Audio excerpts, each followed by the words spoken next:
Hello, forever friends and family. Welcome to webinar Building an Empire, webinar number 5. Today is February 1st, 2021. Can you imagine that we're already in the February of 2021? It's unbelievable. So 1 month behind us and we are in the new year 2021. Okay, we're going to read, to study, and hopefully implement skills and knowledge and information from this outstanding book, Building an Empire. And just in case, my name is Alex Tunitsky. I'm organizer of this webinar, and I'm in Brooklyn, New York, and we have absolutely beautiful winter, a lot of snow. So, and everybody is at home. We have people from New York, from New Jersey, and my dear friend from Maryland, John Manzanera. I am very happy to see you, John. And I would like to welcome again everybody. So that's a cover of this book. Who is Brian Garther? He is a professional with multi-level marketing for almost 20 years. And one of the reasons I choose his book because he has hands-on skills and knowledge. On his own, for over 10 years, he sponsored on a monthly basis 10 people at least per month. And a while ago, a couple of years ago, we traveled to Washington, D.C. area for training with him, and it was outstanding training. So I don't want to waste any time. So let's move on, and we are going to continue our webinar from here, this section. Isaac, please go ahead. Good evening, everybody. One more second. I'm sorry. I forgot to introduce Isaac Gelbinovich, my friend and partner and supervisor from Brooklyn, New York. Please go ahead. We're starting with networkers tip. The magic happens in this business when you can get a large number of people doing a few simple activities consistently over an extended period of time. I'm proud to boast that I consider myself the follow-up king in the industry. I don't convince, but I do follow up until they sign up, pleasantly and tactfully. I'm not over the top aggressive or annoying. As they say, amateurs convince, but professionals sort. I believe in sorting through a large number of prospects to find the ambitious, interested ones. But I will also keep following up on sharp prospects who have not said yes, because I still believe they will see the light someday. My belief is that everyone I come across will someday be on my team. I feel this way because I believe in what I do that much. My belief is that what wins people over. Yours will too. So increase your belief and follow up until they sign up. Find a reason or excuse to follow up with people. Maybe there is a new study just released. Maybe you have a new tool to share with them.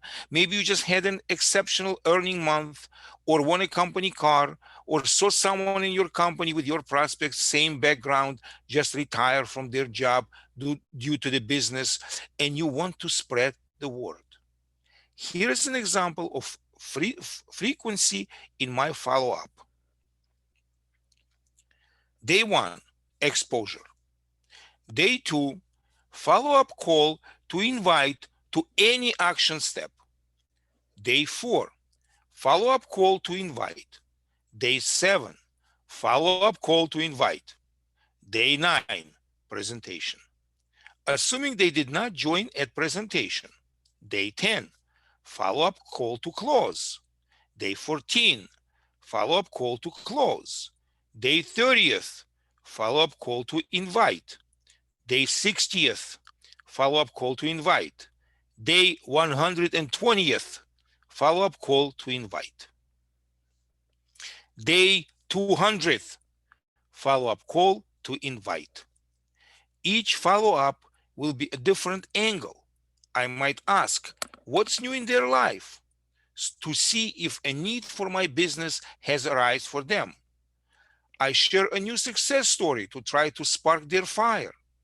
I will offer to put a new recruit I'm about to sign under them if they join right now. Do you have call reluctance? When when your why is bigger than your excuse, fear, lazy, busy, then you will make the calls. Excuse or why? Why is excuses, why is excuses. Work with the willing. As you recruit new people and your team is growing, whom do you spend your time working with? Only work with those who have the three mandatory ingredients for success: burning desire, coachable, and willing to work. What you will find is that 80% will join and do absolutely nothing. Hold on for a second, Isaac. I would like to emphasize this section. There's a very valuable technique. I read it in the first time and I use it a couple of times. For example, if you have some prospect who did not want to join you for a long time, and finally you reach the prospect and you said, you know what, if you would like to join me, I would like to help you. And if you join, I will sponsor somebody to help you. When I have a prospect, I could sponsor this prospect John to person I tried to invite and join Forever Business for a long time. It will be very valuable approach if you do this. Offer somebody to sponsor under their team. I know this technique from Brian, and I know this technique from Big Al Tom Schreiter. It's a very, very valuable. Isaac, please go ahead. When this happens, you will get discouraged, but don't let it evolve into depression and paralyze you. It just is what it is. Move on. Recruit 100 to find 20 who will do something, and maybe one out of the 20 who will strive to become a star in the business. The point is, you cannot afford to waste your time with slackers. They will drag you down and hold you back. Work with the ones with big whys who will follow the system right by your side. The rest can just plug into the system and they will call you occasionally for support. Do support them, make them feel loved, but you cannot direct much of your energy or time towards them. Running effective weekly briefings. The weekly briefings are a crucial component to building a team that will stick together and last long term. People join for the money, but they stay for the relationships. As discussed previously, the weekly briefings can serve many purposes. You go every week so you can learn the presentation, get resold on the vision, and bring prospects to hopefully join your team.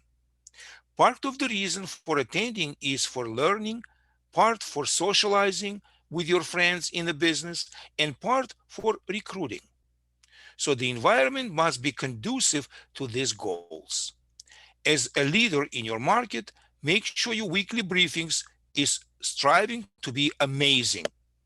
You want your prospects to be attracted to join, and your existing team to look forward to coming back each week. The goal is for the evidence to always be growing, and if done right, it will. The goal for the audience to always be growing, and if done right, it will. Here is a checklist. Choose a nice hotel. Your venue needs to reflect the image of your company. Do not select a dingy old hotel in a bad area or a meeting room in an old building. Most hotels can get you a meeting room that will set they will say 30 people to start for around $100 and $150. As it grows, so will the cost, but so will the number of people contributing to cover it. Contribution. Every distributor in the area who plugs into the utilize the briefing pays $10 to cover the cost.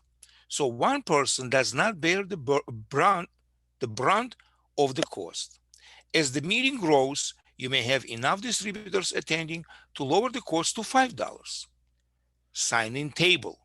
This is the first impression of your business when your prospect or distributor walks up to the meeting room.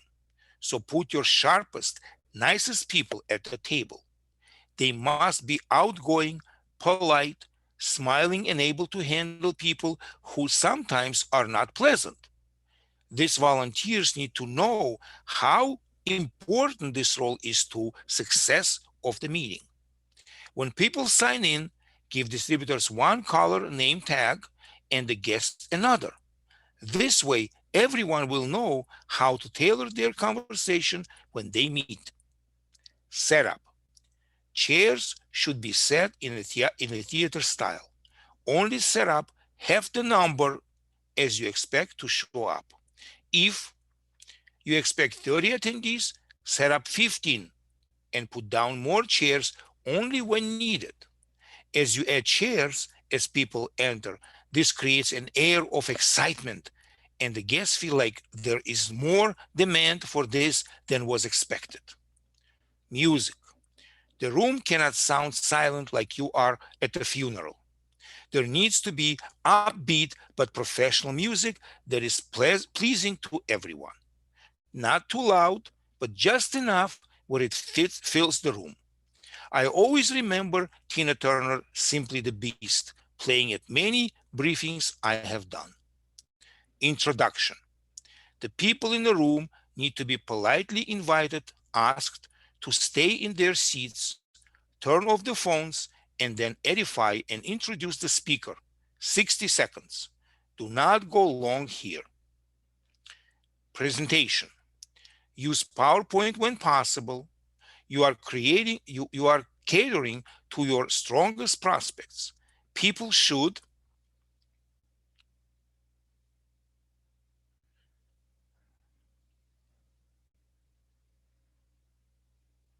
turn the page, please. Be told the meeting will last an hour. The heart of the presentation should be 40 minutes. Testimonials at the end should last for 5 to 10 minutes. Promote the next event and provide instructions to circle up and join. Always keep it under 1 hour. Beyond that, you will upset people and lose them. Circle ups. Each leader in the room should circle up in the seats with their team and team's prospects. Circle ups are discussed later in this section.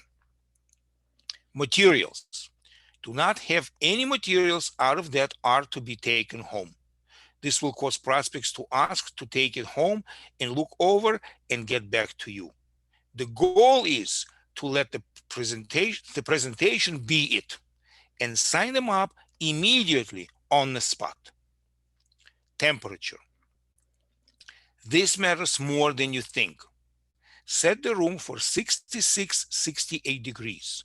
Too hot and people fall asleep or daydream, and the speaker will sweat profusely. Get there early and cool the room down. A cool room will cause the audience to focus better. Selling tools. If you have marketing tools to sell, place them on a table in the back of the room and cover with cloth. Do not let prospects see things will be for sale, as this puts them into a "what do I have to buy here" mindset. And selling prior to the meeting's end will be a huge distraction. Promotion. Have flyers to distribute at the end to promote the next briefing and the next training. Hold on for a second, Isaac. I just would like to emphasize that how many details he covered about meetings, promotion, selling tools, temperature in the room, materials, circle ups, presentation, introduction, music, setup, sign-in table, contribution, choose a nice hotel, everything, every step is described for us. And when we come back to normal environment, we will use all of these details, but we in the past, we used a lot of them, a lot.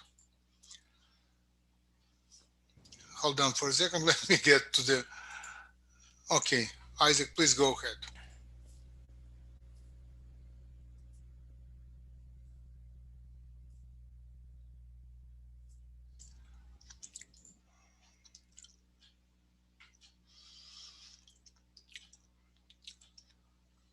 Isaac, I mute you by accident.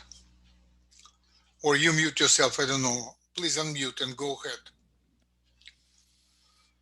ahead. Previous page, please.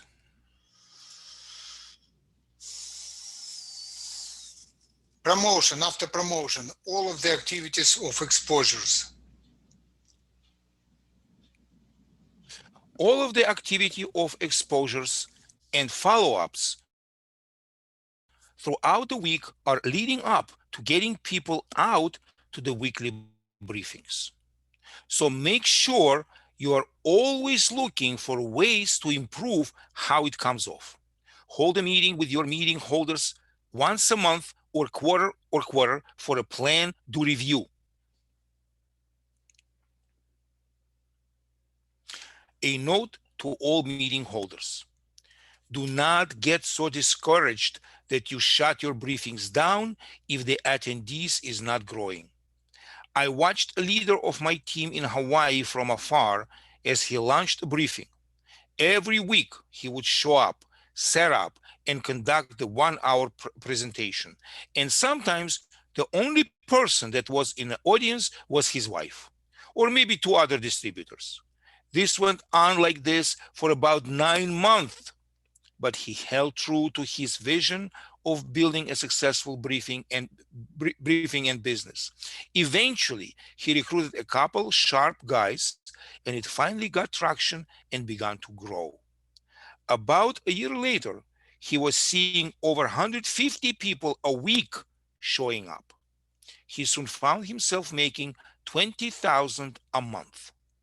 Who would have stuck around holding meetings that were costing him hundreds each night for 9 months? He did, and he won. The only way for your briefing to fail is to shut it down. Never concede, just recruit more. Isaac, hold on for a second. I believe it's enough for you. Thank you very much. Thank you. Take a break. And I would like to ask Helen Osipov, my friend and partner from Brooklyn Manager, to unmute your microphone and please proceed, Helen. I will turn the next page. Good evening. Thank you very much. Briefing, meeting etiquette. You spend so much time chasing your prospect down and you finally get him out to see a business briefing. He's a professional or a business owner and you hold him in a high regard. But to your dismay, he's totally turned off by how people appear. Nobody is greeting him. He overhears gossip or negative chatter or whining. Some of the people are wearing jeans, shorts, or tennis shoes. The lack of professionalism is a real turnoff to him. During the presentation, phones are going off, people are getting up to get water, the speaker is losing her train of thought, and he loses his own focus. At the end, people scatter, and so he assumes he should be leaving too. So he says he will get back to you about everything and leaves. This disaster can be avoided. It must be avoided if you wish to build a big team. Every team leader and meeting holder must teach on this topic at least once a month to his or her local team. Here are some of the key points to focus on. First, arrive 30 minutes prior to the start of the meeting.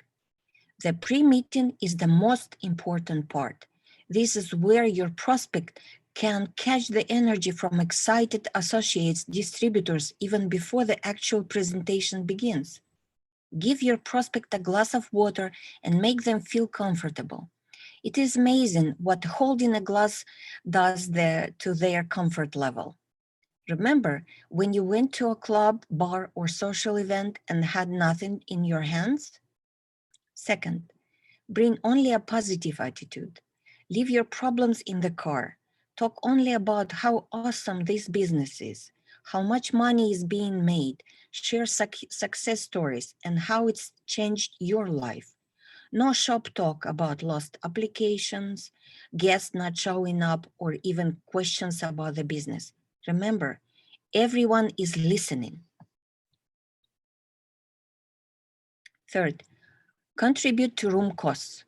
Distributors pay a fee to help pay for the high cost of renting a nice meeting room so we can have a place to bring our guests. Fourth, do not wait in the lobby for your guests. This sends the message that you need them. You never want to appear desperate. Our guests should feel privileged to be invited. They can't find the room unless you are really recruiting down. Fifth, dress for success. This is your multi-million-dollar business. Dress your best, not jeans, sneakers, work boots, or hats. Make sure to inform your guests how to dress. Prospects need to see a picture of success, business attire, or business casual at a minimum. 6, no kids. Sorry, but this is a business meeting. Would you take your kids to a job interview? Of course not. Kids are too cute and they will steal the attention away from the speaker. No exceptions, including guests. 7th, no seat saving. If you get there on time, you get the good seats. The best seats are up front. Don't sit in the back. This is where you experience the most distractions. If your guest sits in the back, he or she will be distracted by everything. Having empty seat in the first 5 rows makes the whole meeting look bad. Get your guests up front into the mix. No waving to your latecomers as they enter. Don't even watch the door. That is a huge distraction to all. Watch the presentation like it's your first time. No empty seats. 8. Turn off cell phones. This is a major distraction to the speaker, the guest, and the team. Just turn them off for the 1 hour and encourage your guests to do the same before they enter the room. You don't want them to be embarrassed. 9th, stay seated no matter what. Never get up during the presentation, not for water, the bathroom, or to greet your late guest. Never. 10th, not talking during the presentation. You destroy the credibility of the speaker if you answer your prospect's question during the presentation. It will also distract everyone else and may cause the speaker to lose focus. 11th, participate. If the associates in the seats are not laughing at the jokes, raising their hands when asked questions, and sitting forward, the speaker will struggle to create energy. This hurts your business. Contribute to the positive energy and watch your sign-up ratio go through the roof.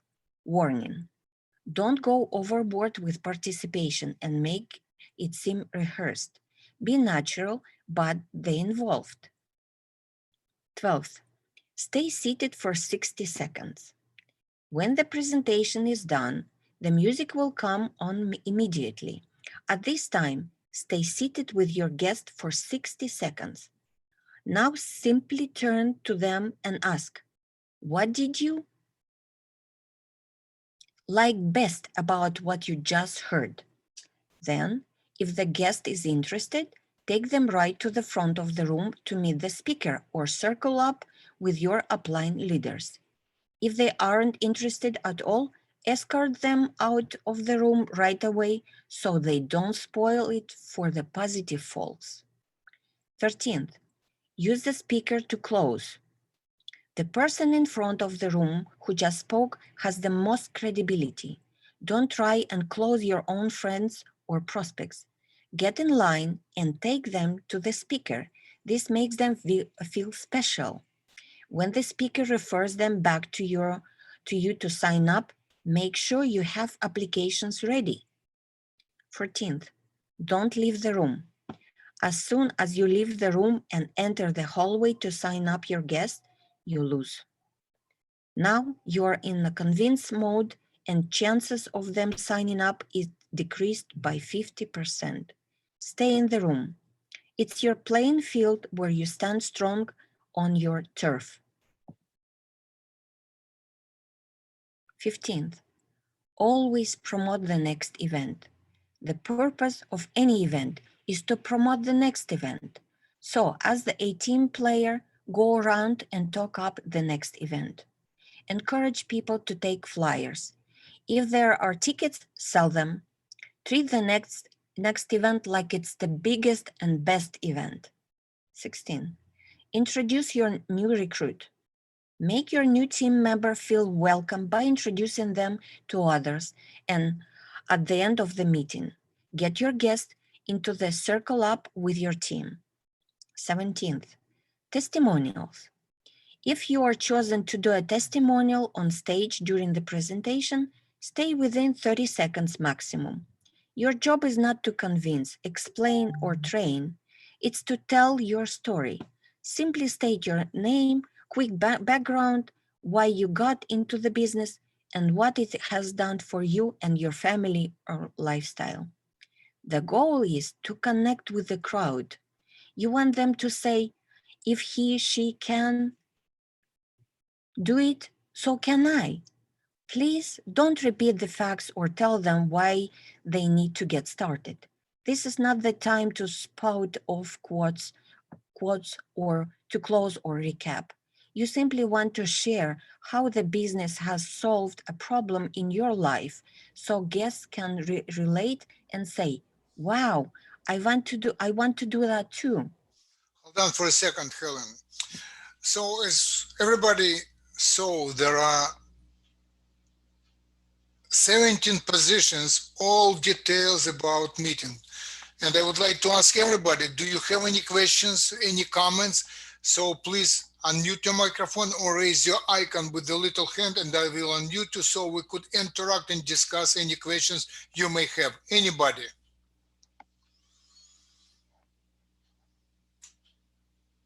Okay. No hands, so please proceed, Helen. Mhm. Thank you. Circle ups after briefings. Building culture is a very important aspect of your business. The Circle Up is a great opportunity to build culture and get your new recruit started right at the end of every event. Your goal is to inspire and cause immediate action. How to begin your Circle Up? First, immediately gather chairs and place them in a circle. Second, encourage your team members to quickly join the Circle Up. Lollygagging kills the energy, so hurry. Third, avoid leaving the meeting room because the Circle Up might need your quick PBR, PCC, PZC success story. Fourth, your Circle Up should last 10 minutes. Things to discuss in your Circle Up. First, welcome guests, new recruits to the team family with assumptive posture and initiate application process. Have them sign up right then. Second, explain to them how they are a part of the team. They are in the business for themselves, but not by themselves. Third, promote first step document plan. Your company should have a one-page document. Schedule PBRs, PCC, PZCs for new recruits. Have someone tell his or her quick PBR process story to inspire everyone. Fourth, promote the next event. Encourage them to pick up flyers as they leave the room. If there are physical tickets available for the next event, they should be sold in your Circle app. Fifth, share any new success stories or rank advancement with the Circle. Sixth, paint the vision for what the team is going to accomplish and what this means to each person in the Circle. Help them believe they will go to the top and picture what life will be like when they do. Seventh, promote use of tools. New associates get a one chance to make up a first impression, so it's vital to use third-party tools in the exposure process. Warn them not to run out and explain anything themselves, but rather invite to their PBR, PCC, PZC, or if they insist, use a tool, video, website, etc. Eighth, suggest personal development, book, audio, etc. to help inoculate them from negativity they may receive in the beginning of their business. Your posture, energy, and passion need to shine during the Circle app. You are leading people, so show them who they are following. Leaders build circles and then teach others to build circles. Hold on for a second. Please take a break. Thank you for your reading. And I would like to ask to continue. Friend and partner and the most reliable manager from New Jersey, Special Filipino Forces, Iris Cristobal. Iris, please unmute your microphone and proceed. Thank you. Alex. Good evening, everyone. Let's proceed. Game Plan Interview, GPI. Getting your new recruits started fast and effectively is the utmost importance. If you are going to just recruit someone and hope they figure out the business on their own, you might as well not bother recruiting anyone. When you bring an infant into the world, you know that you have duties as a parent to coddle them, protect them from the world, and ensure they have everything they need to survive and thrive. The same goes with recruiting and team building.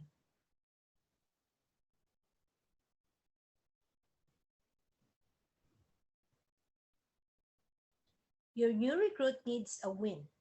They need to receive their first commission, what we call their belief check, quickly. This will happen if you slow down and help this new person get properly set up and launched by spending 20 to 30 minutes doing a game plan interview with them. This is so important. It is the foundation they are going to build their business on. Hold on for a second, Iris. This is really valuable for us to understand and remember this section. We must do whatever it takes to help new prospect when he or she sign up to get The GPI should happen within the recruit's first 24 hours. If you wait longer to do it, they will likely to be... Iris, hold on for a second. I'm sorry for interruption, please. I forgot to unmute my microphone. I would like to repeat again that it's really valuable for us to realize that we must do as a sponsor whatever it takes to help our new prospect to make belief check or first money. As soon as they got first check, it will be absolutely different feeling about forever business. That's what I would like to emphasize. Please go ahead. Okay. The GPI should happen within the recruit's first 24 hours. If you wait longer to do it, they will likely to be out running around trying to tell everyone they know about their new product or business, and most likely ruining their chance at an effective first impression with their best contacts. So you need to head this off at the pass. Here is what you want to cover in the GPI. Help them discover their real why.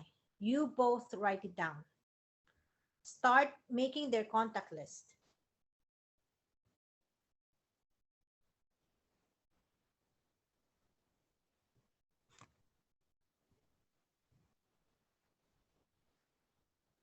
Next page, please.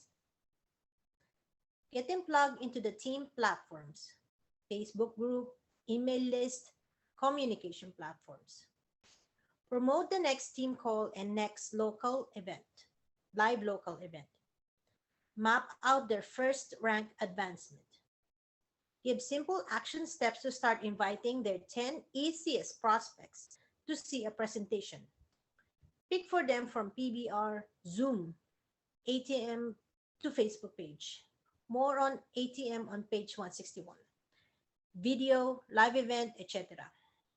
Explain the use of three-way calls. Inoculate them against the coming rejection. Sell them on the team and company mission.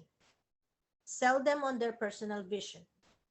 And with the goal of hitting the first rank advancement in the next 48 hours.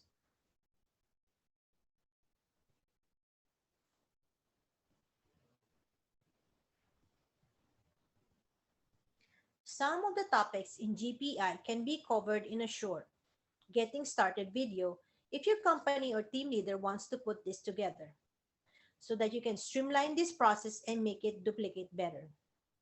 I put an asterisk next to the topics above that can be done via video, but the rest really requires hands-on personal conversation. A big reason for doing GPI is to get to know the new team member, who they are as a person, and discover what makes them tick. If you can do a GPI face-to-face, that's all the better. If not, a video conference or phone call can also work.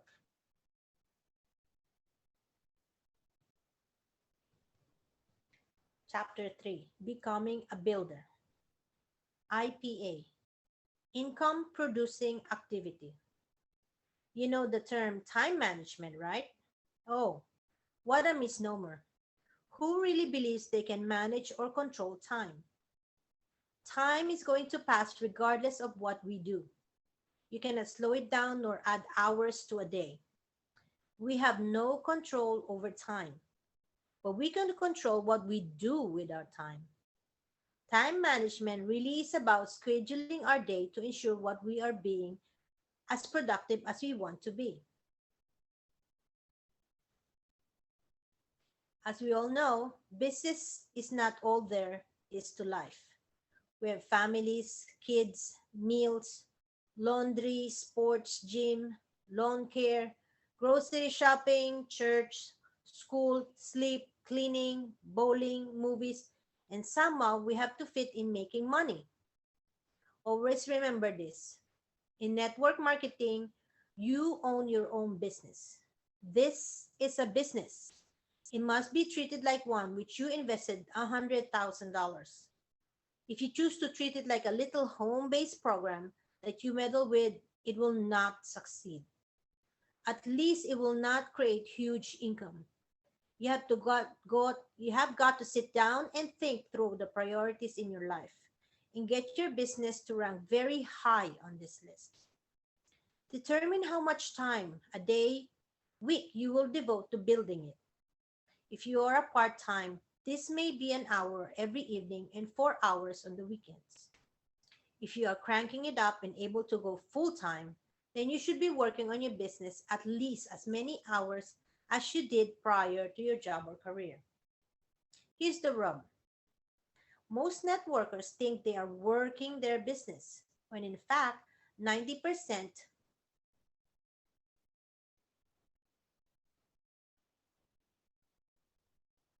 of the time is being spent on things that make zero money. The only activity that makes you money in this business is income producing activity.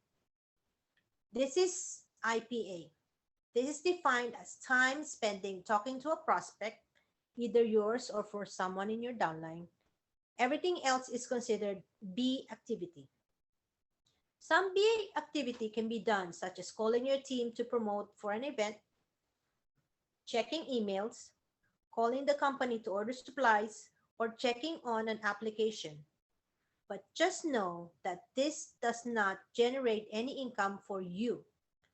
Sadly, most of the typical networker's day is wasted doing this activity. So again, IPA is what you need to consciously focus on. Hold on for a second, Iris, please. Iris, hold on. I just would like to emphasize about income producing activity. Let's assume that you, I don't want to mention anybody's name, just you, starting tomorrow, made a decision to read this book as soon as possible, and you accomplish that in a few days, or 1 week, or 10 days. Is that income producing activity? No. Rhetorical question, right? You Mhm. think about that. Then you made another decision. You would like to memorize all the book, all chapters, step by step, and you did memorize. And you did not invite anybody. You did not sponsor anybody. So it's not active income. It's not income producing activity. I hope I made a point. Iris, please go ahead.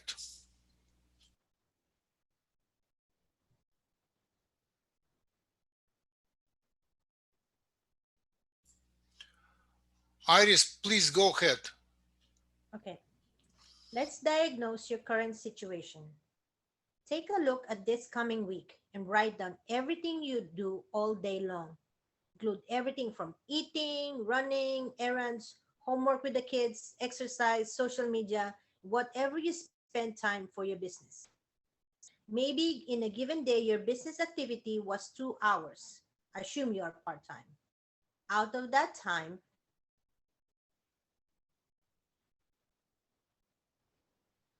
how much was engaged in dialogue with the prospect? Maybe 20 minutes?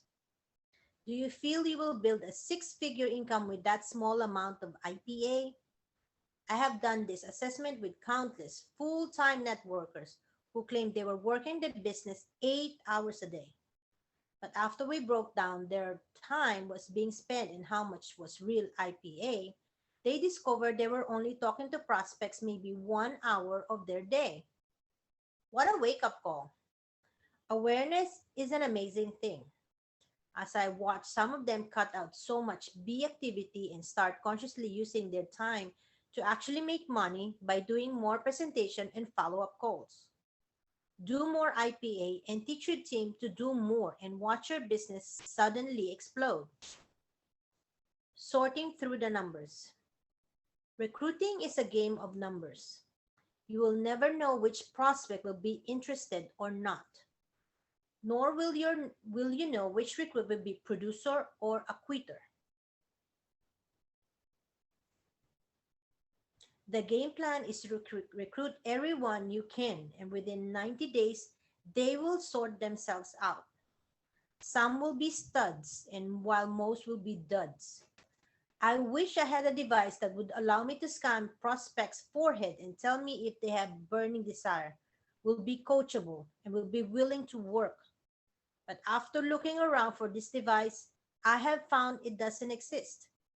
Or maybe the top earners in the industry all bought them up and they were sold out when I went to get mine.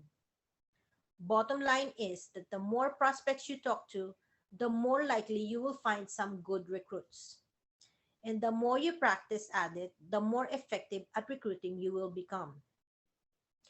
You can never say the right thing to the wrong prospect, and you can never say the wrong thing to the right prospect. I agree with the first part of this industry quote. If someone is close-minded, you can't do anything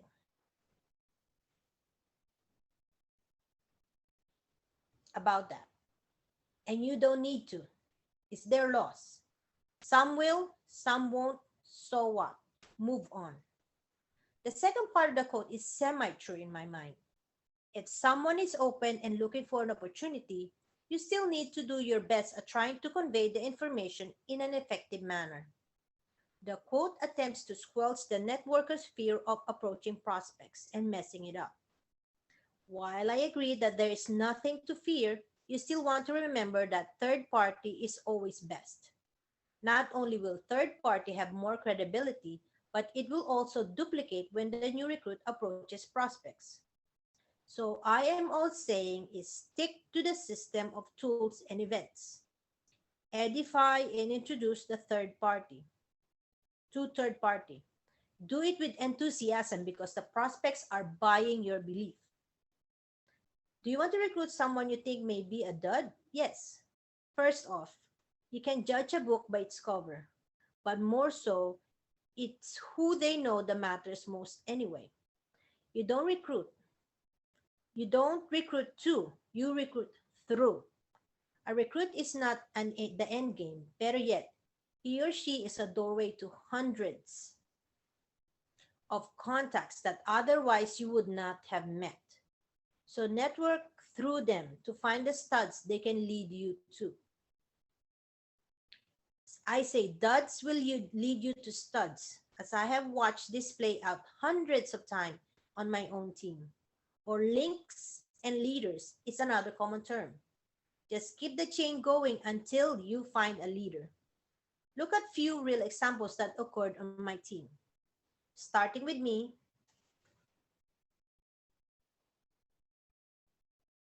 at the top, you can see the progression of qualities of the next several people I recruited. On the left, me, some success, quitter, quitter, quitter, some success. Quitter times 29, some success, some success, some success. 500K earner, boom. On the right, me, quitter, 7 million earner, 3 million earner, quitter, quitter, 1 million earner, some success, 1 million earner, 1 million earner, boom. Can you imagine how those quitters would feel if I tracked them down and showed them what some of the people they led me to have done? How much override income they missed out on? Oh man, I would not want to ruin their lives by doing that. But wow, I sure can imagine the regret they would feel. The more of the story. Hold on for a second, Iris. I just would like to go here again. Look at this on the left side of the column, right? Some success, quitter, quitter, quitter, some success, quitter times 29. Times 29.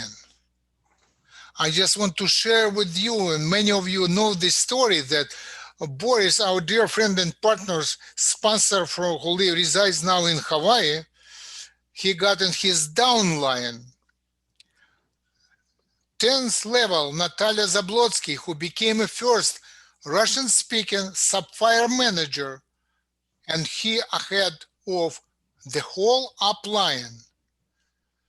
So how you called it, boom or some success? I believe it's a 5K earner. And she accomplished level of manager without even knowing that she's a manager. And Boris find out that she's a manager when she accomplished level of manager in the period less than 1 month in Sacramento. She continues to do this business. She's the first Russian-speaking Sapphire manager in North America. 10 or 11 generations between Boris and Natalia Zablotskaya. All of you, I believe, yes, no, except Eugene probably, and Zoya, know her personally. That's a perfect example of what Brian shared with us. Iris, please go ahead. Okay. Next page, please.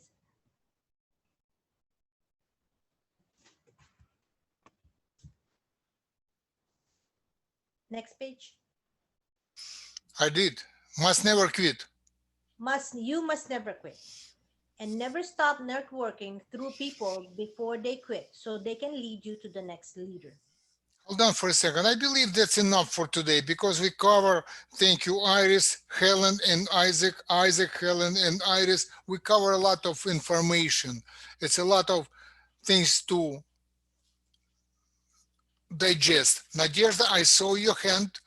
Your microphone is unmuted. Please go ahead. You could speak Russian. I will translate to English. It's up to you. Hello, everybody. First of all, I wanted to tell you, thank you so much, Isaac, Iris, and Lena. And thank you for reading the book, because this is so, when you read the book, it's understandable more, even it's getting to your heart.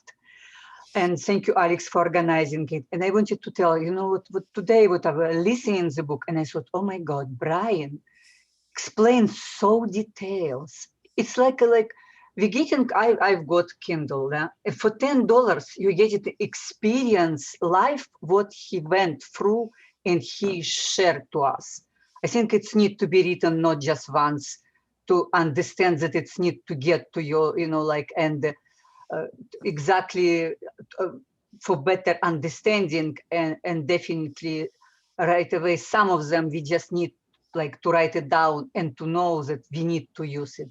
Yes, thank you so much. Really impressive book, and I'm sure it will help us a lot. Thanks a lot.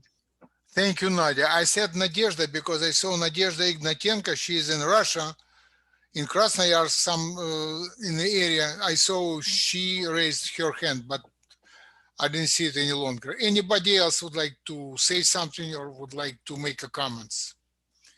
Okay, I did not see any hands, so I would like to encourage you to share my YouTube channel with all recording and many more recordings in there.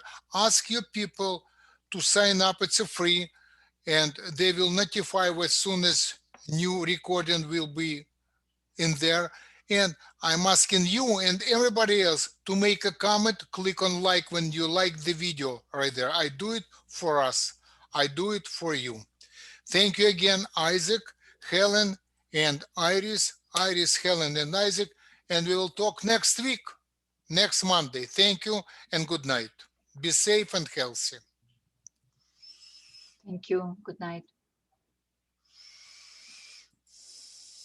Thank you.